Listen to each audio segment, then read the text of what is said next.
讲义，义之为书，自来景具象图，无文章也。至唐虞以后，始由象而增以字，由言而演为文，文字既传，图像反会，此则后人舍本逐末之过也。要知伏羲画卦之时，未有文字，而语言可口传，不可记录，仅以图像载之版册，而将意传于语言，果不得其师，则不明其意。图执图像不能通其用故也。然既有图像赋的失传，则虽无文字可诵，而仍有语言代释，其传不失。所资于图像者大矣。即用文字之后，则亦均宣于文章。图像之玄为反不若文字之明显，故文章日多，而习者不知重图像，图习为文章演讲，文字训诂，不复从图像中究其精深，弘其体用，盖自周秦而后，亦知图像已见亡矣。然今之所存者文字，由文字而能判义之用，亦由古之仅有图像，由图像而能尽义之意，其得失颇同。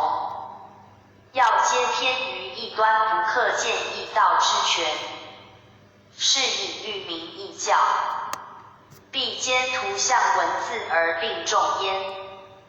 以文字是图像，则无呆思所之烦；以图像正文字，则不蹈虚书之弊，是义之为书。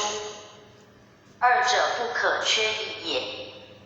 今日之义，多有详于文字，而忘图像，虽画犹存，而图像不备，兼有补者，而不得编列之序，不解体用之道，虽有其图，不充其意，是皆一本之师，兹既讲义，当先正之。彼图像之用，与文字同，文字之精，与图像合，则习是书，能直探古人之心，而有以昌明义教，其所益于世，亦大矣哉！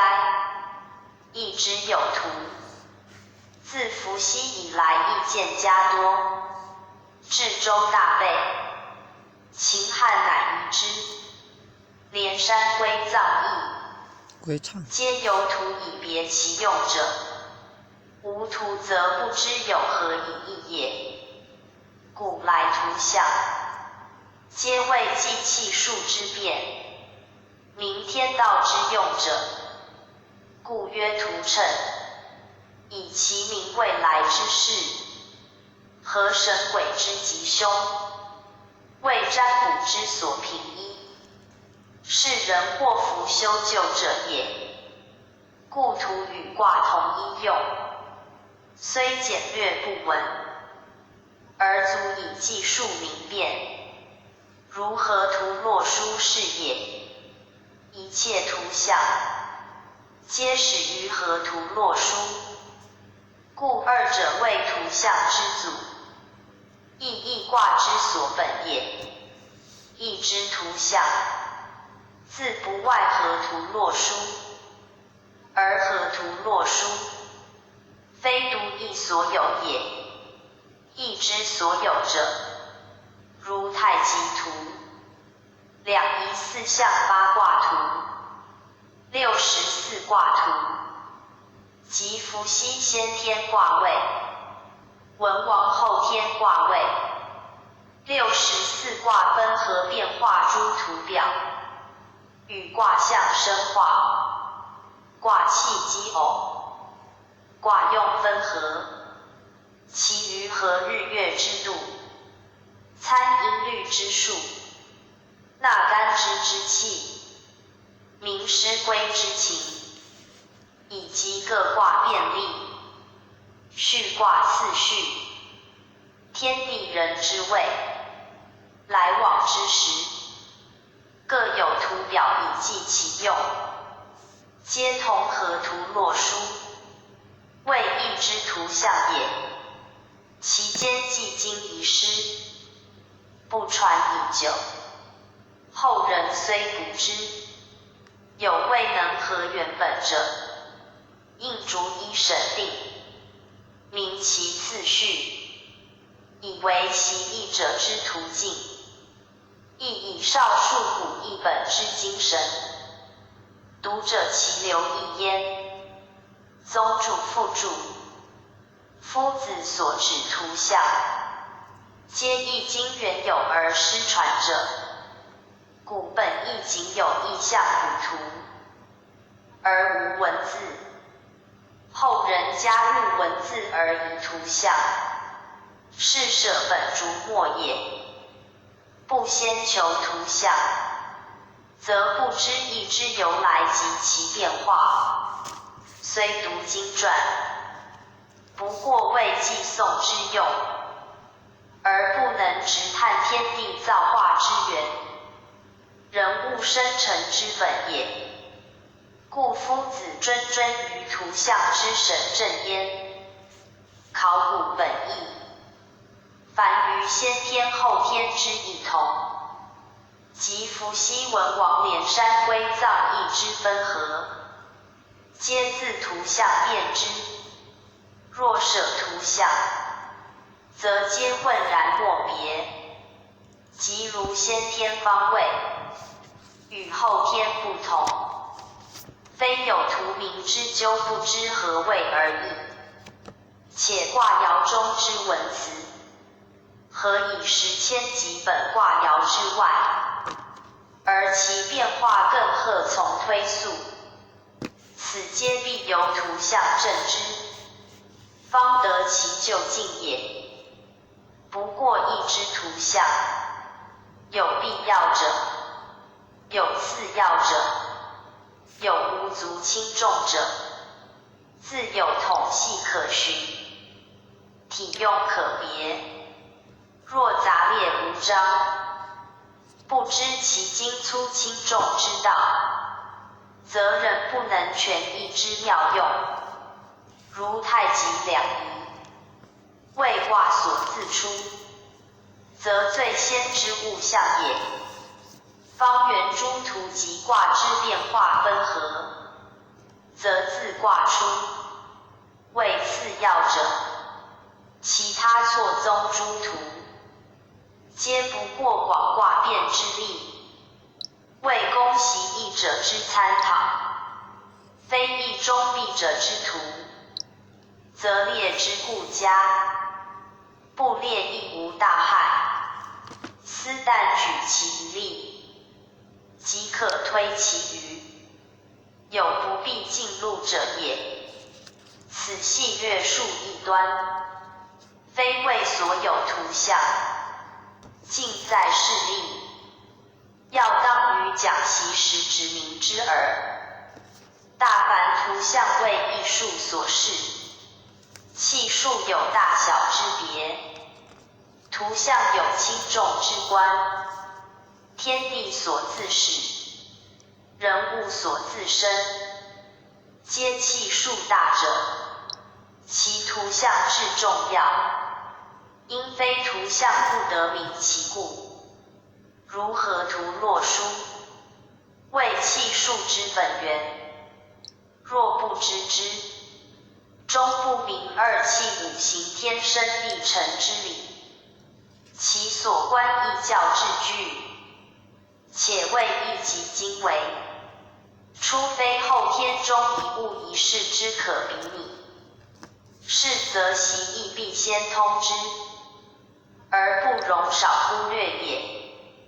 故观诸图像，为习义一大事，虽经传以名，而图像亦当熟记，非仅文字诵习而已足者，后之读译者，其注意思旨，复甚讲述，亦之言道，本契语数，而习义者，必求之象与图，谦以言之矣。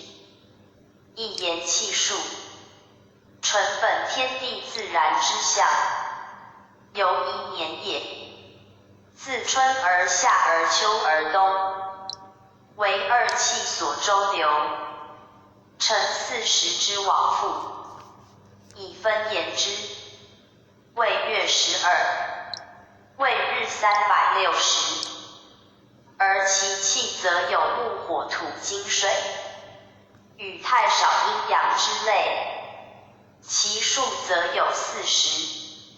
12月，上中下3旬，各日之名，皆以记其气数所致，而使人知天道之流行也。例如7月7日，其数皆阳，而时属秋，其气未经，而直属阴，以阳喻阴，为配偶之象，故有天孙合谷相会之事，应其气数，以为节令，非无基业。一年各月，均有此气数合值之日，均为名节。真其数则知其气，参其气则知其象。故象者，在天有其景，在地有其形，统名之曰文。莫非天地之象，而莫非气数自然之序。故星辰日归，水道陆行，皆有定度，圣人则知，以者未交，而后人知天地之是非荒渺者也，为义最详，以其本气数而视图像也。故习义必自象与图始。天地虽大，义则至简，有以知以见，推于谓之未见，无不合也。故览图像，足以尽天地之妙，通气数之神。神也者，思气数而改造化。天地万物，莫非自神主之，故以之为交，以神道终始，而义之图像，即始于龙龟之图书，以明其神用也。神用无极，神德不测，故义道无穷，义之妙用，必由图像时可以参之，往复生化，即偶变迁，皆图像所示。智者见智，仁者见仁，则图像者，正如天地之交，朝朝在目，而欲穷其极。虽甚至有不逮，是在学者善体会之耳。宗注附注，义图分2类，一类，义中固有之图，如伏羲先天卦位文王后天卦位之图是也。一类，意外之属而关心义者，如河图洛书各图是也。此二类者，皆讲义必用之图，以其直名义之数象，使人义名也。此外又有义用之图，如者归之数，纳甲纳音之序，与合日月七阵之度，岁时地理方位时令之序，皆为推广义用，明变化而行鬼神，为后来卜筮堪舆择日，及依巫方剂家所本，与五行生克，八方望相为后人六人六丁，奇门遁甲之说所自出，与道家兵家之用同，而莫不本于义之象数者也。言其至今，则内宫皇庭修养之道；言其实用，则日用吉凶趋避之方，皆必真之于义，而后合于天道也。故名此类曰义之辅义图，因是义之时，似可误用，而及义之用，以穷天人之道，则不得乎之也。故义之图说，应分三大类：首则述义之源以溯其始；中则明义之道以阐其所运；中则推义之余以广其用之神，而尽其道之全也。盖义之为图，自来无多，中经脱略，更不足全其用，今必为补之，使其义者得名义道之大，而知义用之切于日用也。故图所录，必是所需，苟非必载，则勿多录，免后人不明图之用，而以为无关轻重也。宗慎讲述，图像者，义之所以是其物类与气之消长变化也。如干之为干卦三爻图，坤之为坤卦三爻图，而乾坤合位太或否，变为复或构，则成其象如太位太卦六爻图，以乾在坤下；如否位否卦六爻图，则坤在乾下。观此象，则知二卦皆乾坤各半合成者也。又如复位复卦六爻图，以正在坤下，正位长南，一阳出生，干交坤而成正。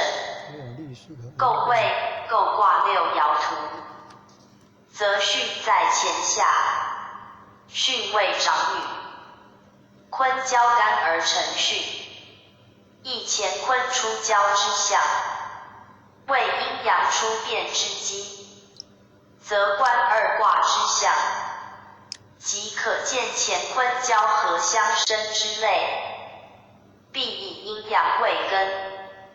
以阳者，合阴则为义类，而交阴则为义物，由其气之变否观之也。太否反类，天地为义，复构义物，乾坤已变，故乾坤之合，不谓之义物。以气虽反而未变，若既交，则变矣。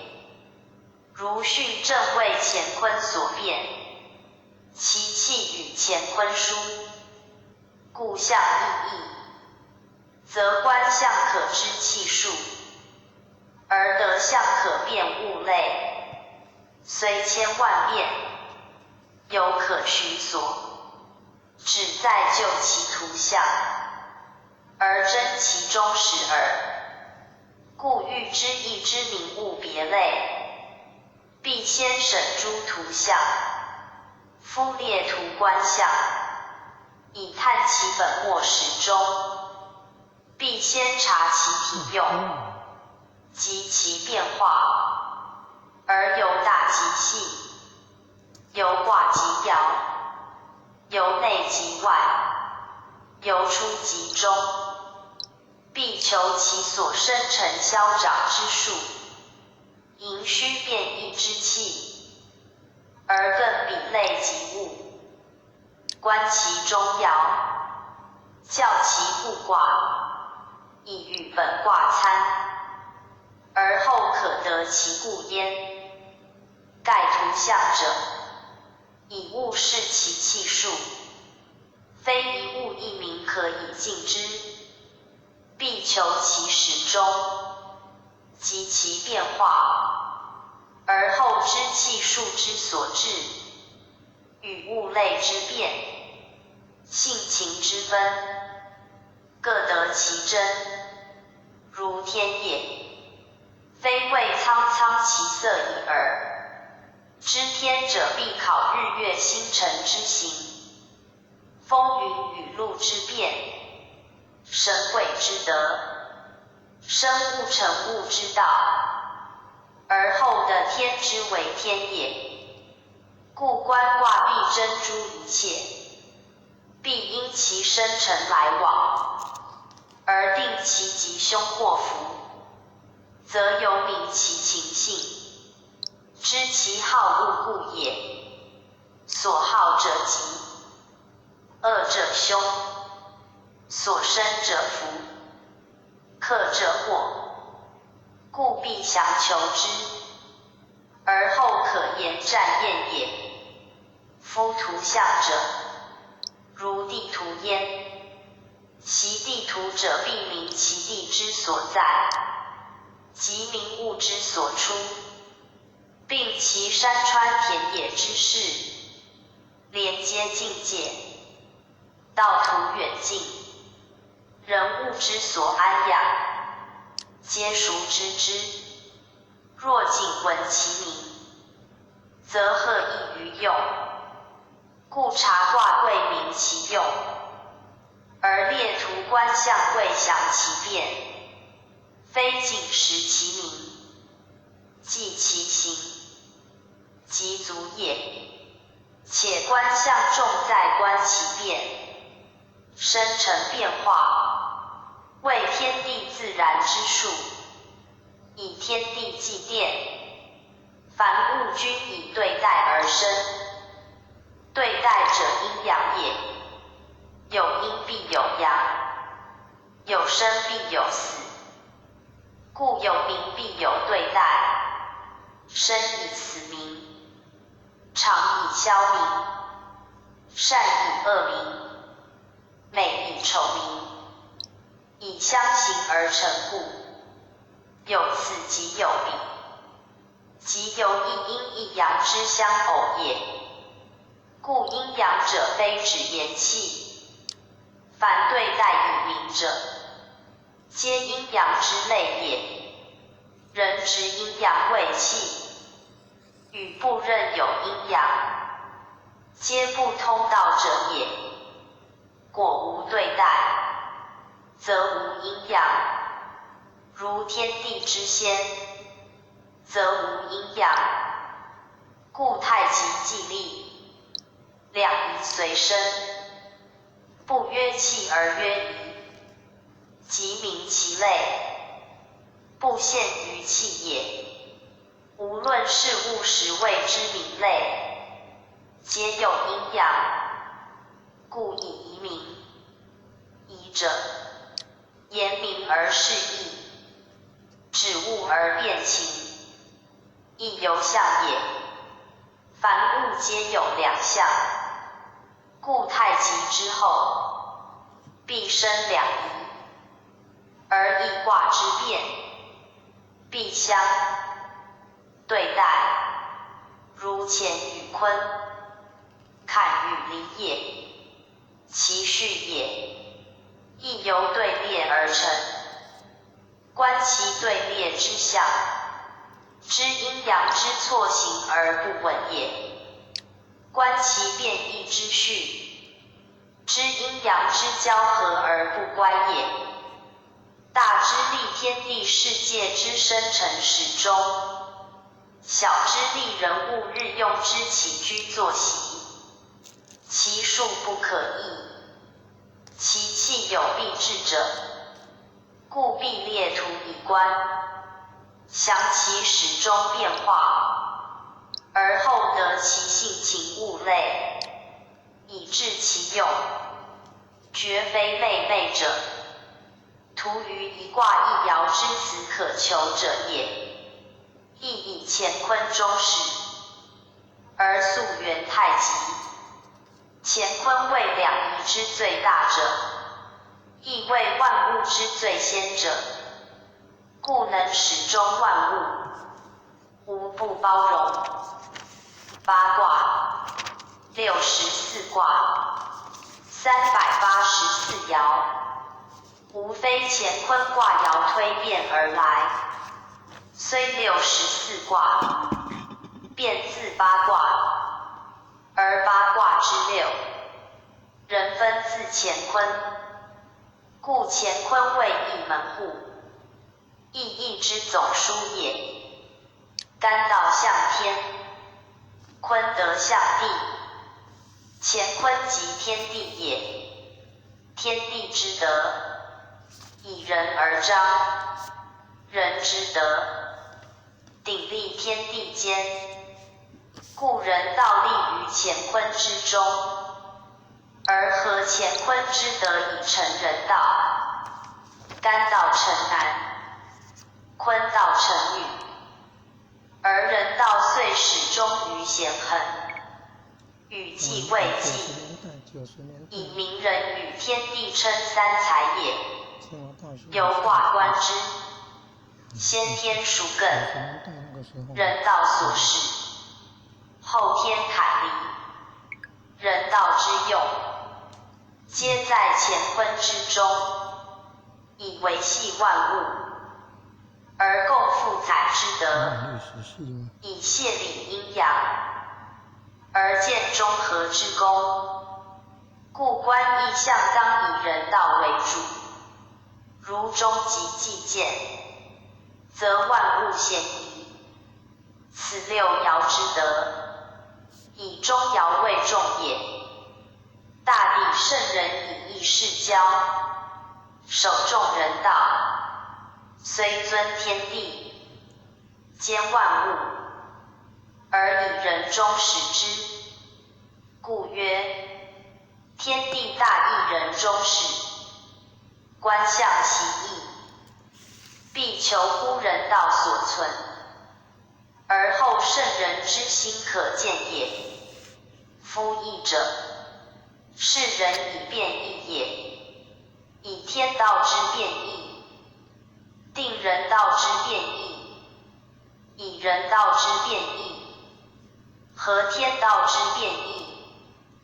故以天人谓言，天道至为，人道则贤；天道无畏，人道则轻；天道无礼，人道则重。位类极殊，而必其之义之，此所以谓之义也。由象言之，同此八卦，而体用书；同此六爻，而动静书。由数言之，同此九也，而老少书。同此六也，而上下书。故谓物简，而谓义重；谓名义而谓类多。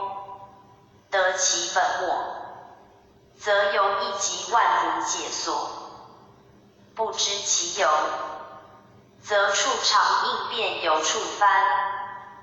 故习义者，于义外求义，以尽其变，于象中分象，以通其神。而后的圣人之心，垂象是交之意也，观象也，必观其来往动定，必辨其分合交错，必类物以别名，审情以辨性，而不失其中极焉。盖卦象以一象众，亦有言道以一喻万。终极者，义也，亦以贯之，方谓之通。故变化者本于不变，动犹不动，生犹无生，必先明其故，方可以直象用义也。夫直象观义，辟之观其，何者生？何者死？何者进？何者退？皆应了然胸中，洞明目下，使得其深刻变化之用。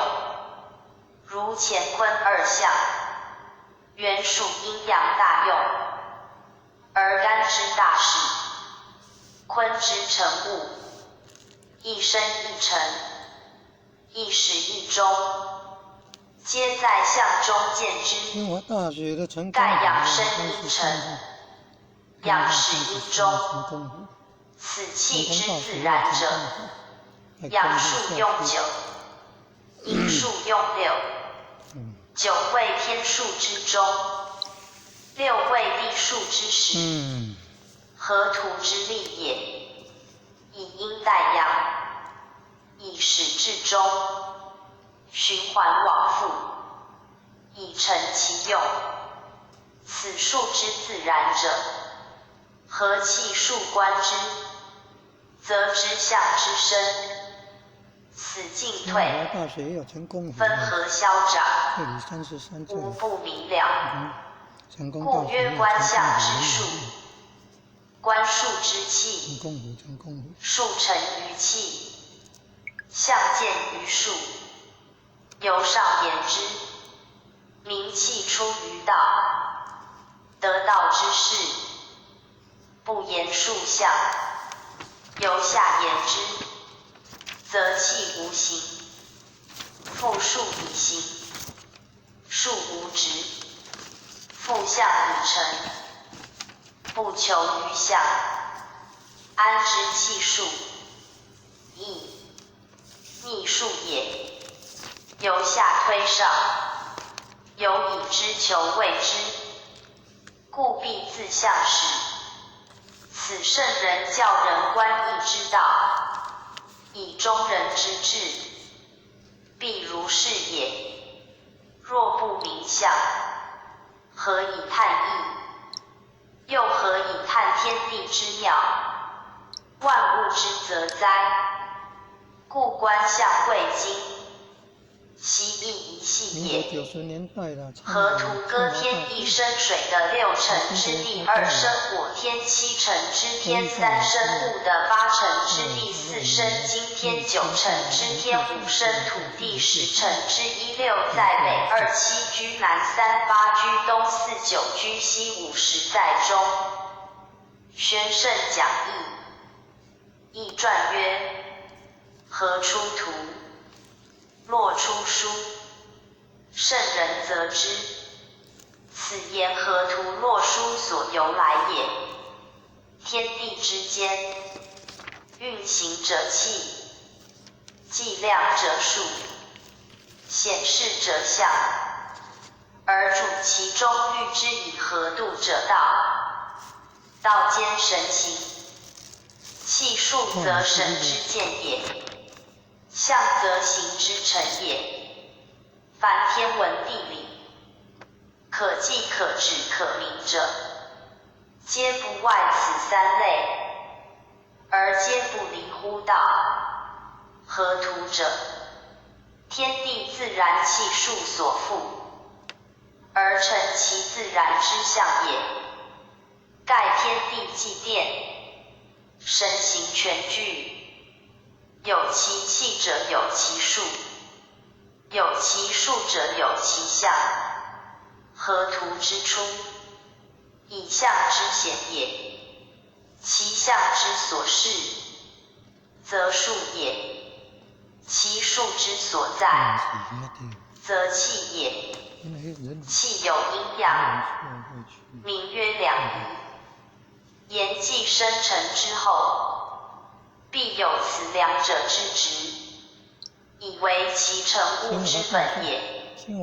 两仪化合，遂分为水火木金土五者之气，名曰五行。言两仪既化，必有是五者流行其间，以辨其性，而别其类。亦物之始成所秉者也。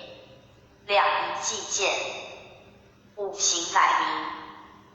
二五构精，万有始生，此属天地万物生之本，莫之能外者也。五行之气，因二为五，虽五人耳，然言其本质，必自五者始。后人或云为四，或云为三，其义大同，究不若别之为五。是合天地自然之气与数，是正之河图，可见其旨意。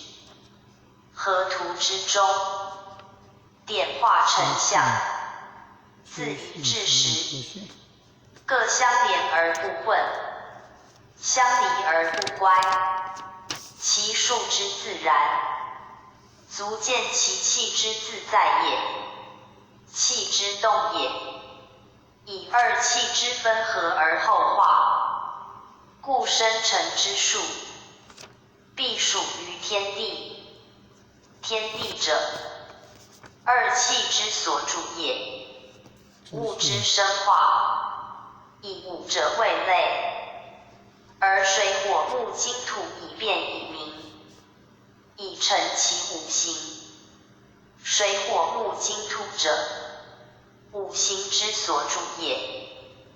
故河图之数，生成自天地，而名类止于水火木金土，而天下万物莫不尽于世。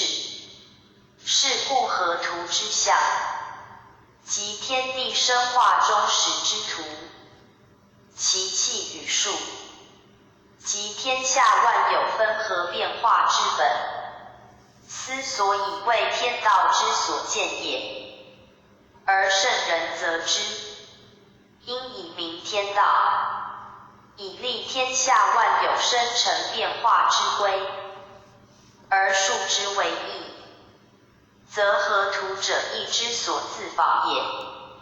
易传曰：天一得二，天三地四，天五得六，天七地八，天九得十，天数五得数五。五位相得而各有和，天数20有五，得数30。天地之数50有5云者，即河图中之数也。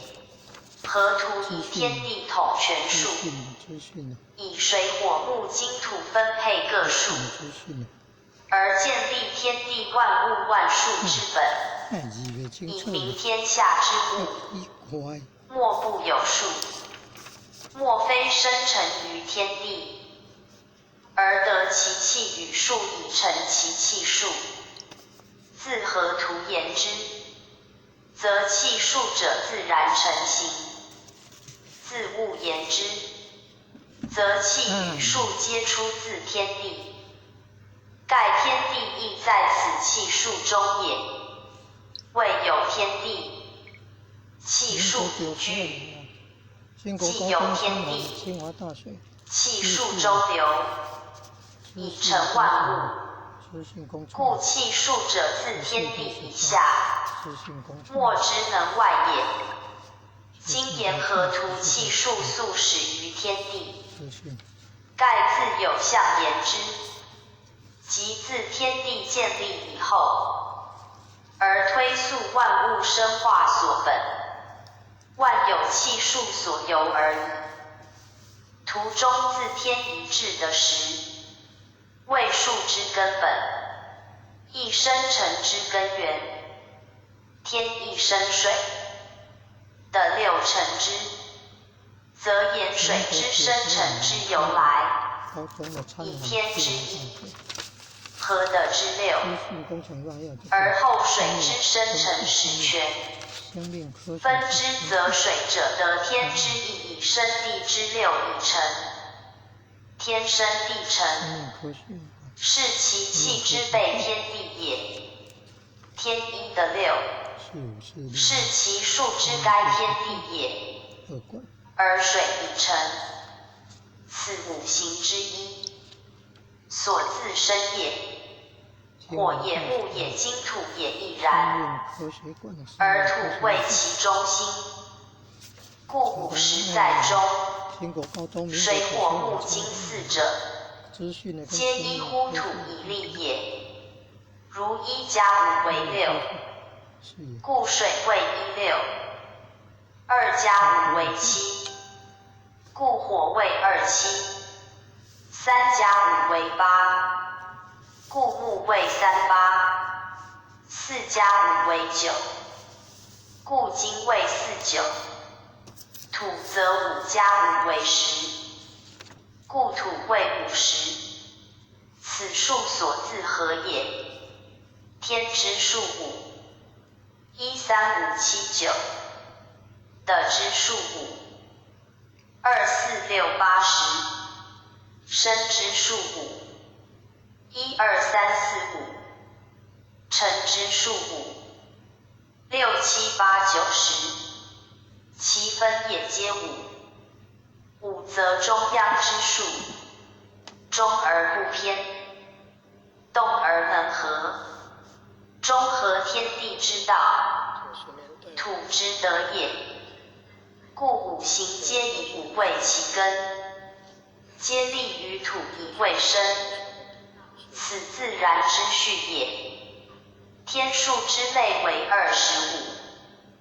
即13579之和也，的数之类为30，即24680之和也。二者虽分各半而数异，则既生有形之后，的天者不足，地者有余也。天地之总和，50有5。即25加30，以成天地生成全数，为大衍之数而余五。五即中央之数，二气之权，五行之本，为天地数之妙用，即河图之中，天地之心也。名此五数之妙用，则通天德之数，直见天德之心，而万物生化之序，无不明矣。故一至十者，天地生成之数根，而五者，天地生成数之终极。此河图四列各数，而独以50建立终极。其旨去之为妙，有不尽矣。五位相得各有合者，言数各五而立合，使能治生化之用。如一，天数也，生数也；六，得数也，成数也。二数合而后水已成。以合则前数化，心数成，一六既合，天地之气已化，而水乃成。此由树之和也，水之成分，的天之一，的之六。故水中所含者，属天者一，属地者六。天地既化，水数乃见。凡五行之生化皆然，皆由二气之和也。五行亦有合矣，如水与木，木与火，火与土，土与金，金与水，各以其和而生化万物，则各以其数之和，而生成心数，故变化至无穷边。然二气之和与分，恒相得，五行则或得或否。如水与火，火与金，金与木，木与土，土与水，皆相害相制而不相得，则数因之意有相消相除相加相成之意。其相得也，则生成之；其致害也，则克化之。由其数验之可知者也。故天一宇的六合，一阴一阳，合乎道也。若天一宇第二，则不能生成矣。若天一宇天三，更魔所生成，以其不相得而不能合也。故生化之序，必因相得而后合，合则生成之功渐，不得则相反，反则变化之数成。故天一致的时之数，时包举天下生成变化之数，以至无尽，不可计及，而莫外于合否二字。由是可见天地造化之源，万物生成变化之序，皆在河图中辗转推求，以穷其气数所致，则无不知之。如天一的时之数，时数之根，二气者，气之本，五行者，万物生成之本，皆造化之时机，天地人物之原值，由一而二而三，而后万物以生以成，其道不昭昭矣。二者两仪，三者两仪合化五行是也。二五构精，妙合而宁，天地应运，万物化成，此由三而生万物也。故合图天地之数，生成之本数也。五行分合之数，万物所自生化之本也。由其未言之，则按乎天地之定序，南北东西方位，而相得者也。故16以水居北，38以木居东，27以火居南，49以金居西，50以土建立中极，以应四方而通天地。此的谓世界中心，凭之以测天地之生长万物，所谓极也。天地之极，极数之中，极五也。合图言50，若疏则仅言5，以5以足该10，即25。天地根数，知存纯数，不误及其余因。故言武而土之数以足。不似水之必兼一六也，其所合也，往往因其生化见之。故一六之和，二七之和，皆夫自然之序，而五与二五之时，犹可见矣。若言五则实以见，虽三五四五，仍不失其五，故不必争于陈述，而以知土之数之为15，盖以天之五的之10，合而言之为15，去其10人存5，此五数是土以足，其数虽异而内藏实矣。此为言数者所当知也。合图之数，以二数合而成一象，故10数合为5，以沉水火木金土为其合也，有变化见焉。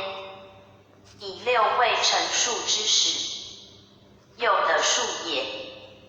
9为天数之中，又成数也。二数识天地之主数，故一乾用9，坤用6，干天也，阳也，坤的也，阴也。阳数用9，阴数用6，此中亦有自然之序存焉。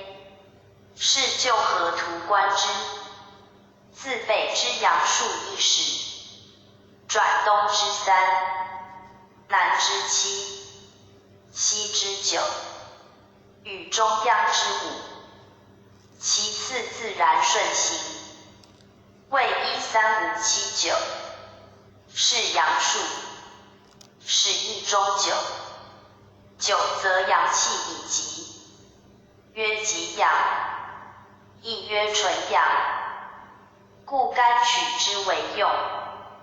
在就图之因数观之，阳中则阴始，阳数中于西方之9，即交于痛方之4，阴数自4始，转而南之2，东之8，北之6，合中央之10，其次亦自然逆行，为4、2、18、6，是阴数使4中6，以6为至阴，阴气亦集于6，故阴数用6，以与阳9相接而正相得。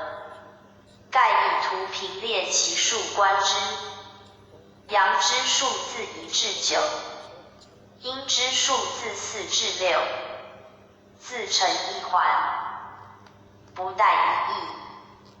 阳气方中，阴气即起，阴气复尽，阳气即生。阳老于西而阴即始于西，阴集于北而阳即始于北，二者相环相合，以成无形，周流无尽，以遂其生生不息之道。而天地以立，万有以生，一切物事予以循环变化，此则大气自然之序，大道自存之规。莫之为而为，莫之至而至者也。为圣人则之，而至为义以象其度，而因阴阳之境，知乾坤之用在9与6，故取9、6以代乾坤。权益无非由乾坤生，则权益之数无非自9、6出。9在一极，阳爻图；6在一极，阴爻图。阳爻图与阴爻图即卦中有阳爻图者，名曰九，如出九、九二、九三、九四、九五，上九是也。卦中有阴爻图者，名曰六，如出六、六二、六三、六四、六五，上六是也。人不知九六之来自何图之数，而不明用九用六语。阳爻图之为九，阴爻图之为六，之何异？时犹不习何图，遂不解九六之为阳阴主数。阳主九，阴主六，为何图中以明示之？亦虽言九六，未指所出，后人莫能解。故何图者，全意所本，欲明意象，而忘何图，宜其场广于文字间，而不得圣人取象之旨趣。何图之数，因阴阳之分合变化无尽，而万物之气数，由此以见，全意卦爻，皆由此推移转变而来，以象天下万物万事。其始则人事二气五行而已。图中之象虽寥寥，而生化之物不可计及，不尽此也。就图数之次序而推及其未来与其过去，则天地未生之前，与世界变迁之力，皆可由此数以得之。盖数者，推之千万无尽也，加减乘除而已。或分，或合，或齐，或偶，各治其用。用无穷则所生化亦无穷，要再知其用耳。乾坤用九六，为天地大用，亦数之总纲。由九六而生化者，不可计及，而不外乎终极。此图中以五为中心也，是就阴阳各数值列之。1、3、5、7、9，与4、2、18、6，两者相偶而加之，其和皆5。此即天地之心，为阴阳二数之终极，亦阴阳二气之中和。天以此立极，事以此立殊，万物以此为纽。故病愈不害，病行不悖，并生存往复不失其序。此神之所存，道之所见，而为义之终极者也。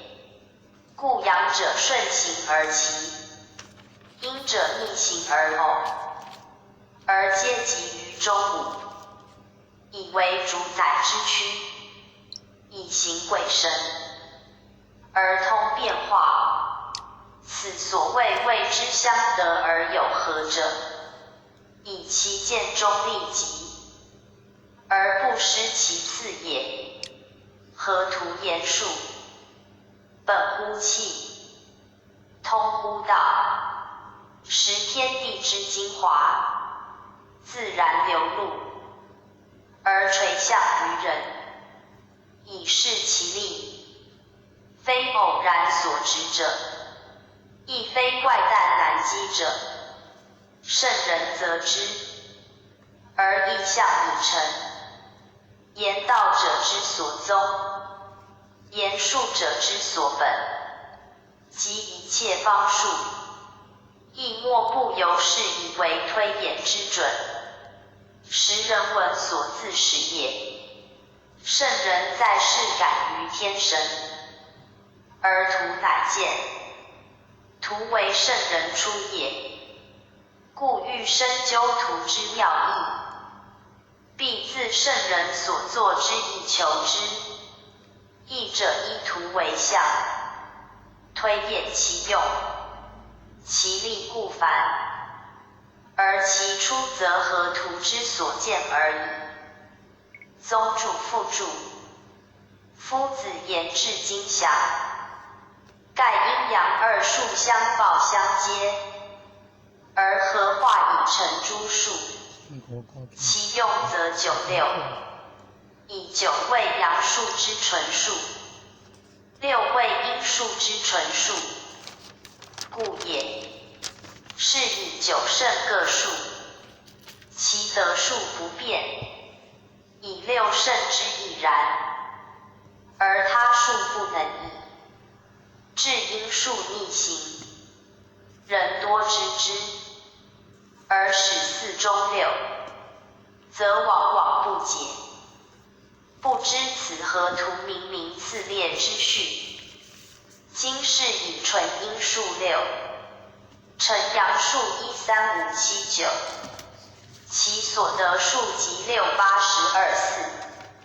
恰为阴数之反。从左而右，则为428-6逆行之序，与合图合。又如以九圣阳数13579，其得数亦恰为阳数之反，即97531。从左而右则为顺行之序，亦合合图。又如以九除阳数13579，其得数亦合其余数。若以九除阴数，其余数人统阴数。由此可见九六之用，与阴数逆行之序，皆属自然，毫无牵强。此所以为圣人取则而可证之合图者。此解近人颇有误之者，独谓之其本于合图自然之序耳。但其用心已足许矣。夫天地之术，皆始于合图，而阐明于义。习读者弃合图不讲，又因易传文字错简，前后脱略不全，遂不复之传中添一的二一段文字，细解释合图者，更不知所言关乎术之根本。囫囵吞枣，终不得圣人立言之旨，诚可慨矣。合图所含数理，至今极宏，不易讲尽。此不过撮其大要，为讲义所必知者。若专研数学，贯通天人，则当于此境而求之，以穷其变化，而神其用。术于天下之术，莫不了然，即推至过去未来，亦如指掌，则此寥寥实数中，有无尽之神妙在，大可谓专书以益其意，而传其道焉。又曰：讲义先自图解释，以示义之出景图像，并无文字可读也。然图像者非机械之类，含有深微妙用，亦如文字之变化迷境也。故观图像而能会通，则全部易经文义已在中矣。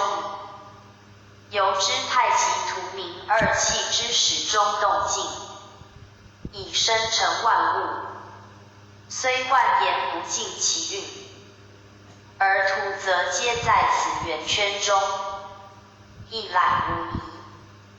此其神妙之用，实非圣人莫能为之，莫能知之。人苟从而穷究其故，以深谓其为妙，方知古人图像之不虚作，更见易经文字之不待言也。今时人昧无道，忘其性，以经为之教，是为荒渺之谈，而造成乱世末节，形同禽兽，已陷于苦海，莫之拔渡。斯其圣人所及料哉！大节且灵，治教将绝，大道不复，人类希存。有心救世者，要从义中推原治乱之路，而得其挽回之途。是则无人讲义，不仅为习古明经已耳，又曰夫子所讲五行相的有何之理？即土数用五之故，实为中国文化根本，亦即探索造化之源，指明气数之用，为一切言术者之所本。盖二气虽分，未成形也，必再分为五行，而后化成万物。五行之成，在天有寒暑风燥湿之令，在时有春夏秋冬四季之后，在味有酸苦辛咸甘之变，在色有青赤白黑黄之分，皆以五为例，即五行也。由之二气曰阴阳，曰柔刚，先后天之意，由一义也。何可易事之耶？文王卦为次之变自伏羲卦者，由于先天之气数，因动静往来而生变化，如河图之象，因五行之交代而生变化也。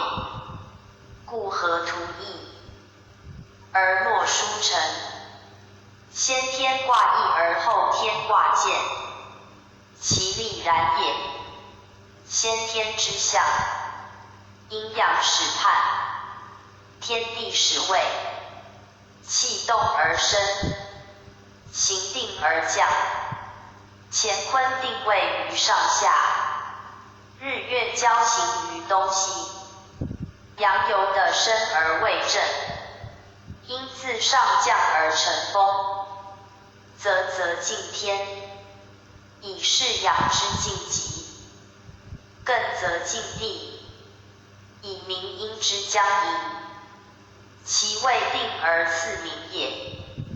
定则不变，明则不化，不变则穷，不化则灭，而天地将息，事物何生？此先天之气数，必由穷而变，明而通，生而寂灭，化而寂静，以太极之运，本不习也。天地之气，元贵生也，故不习以行其位，而性使然也。水性流下，故就地；土性炎上，故清天。故天火为同人，水也为柄，且其致用，则水以体阳宜上升，火以体阴宜下济。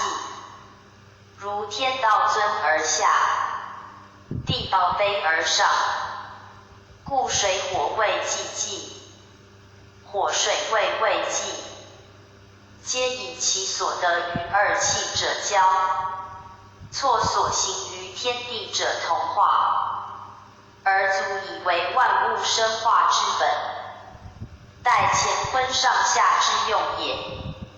此后天八卦方位，皆定于坎离，不复同于先天矣。夫坎离既主后天之位，位权益之宗，则由先天之乾坤，为诸卦之主，已无疑矣。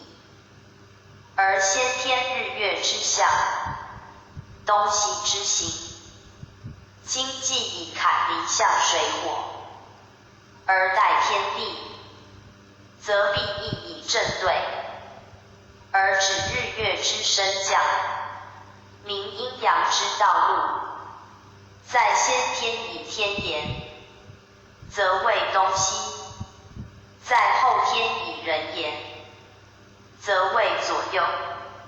先天之日月升降，及后天之昼夜往来，故正在东方，是日所生，为阳所始；对居西方，是月所出，为阴所行。在一日为旦夕之分，在一年为春秋之别，而以五行言之，则正为东方之木，对属西方之金。木生火而相亲，则养生之道；金生水而相近，则阴降之途。既以水火主生化之中枢，自当以金木司生化之相位。此正对在后天居左右之力，待日月之明，本阴阳升降之机，为天地生杀之载，而与先天之象，以变而殊，化而异者，正由后天五行之气，万物之生化，自然而然，自至而成，其方位次序遂依此而见矣。河图之意为洛书，有五行化为九宫，此自然变化所致者也。先天卦之变后天，亦如是。以先天之卦，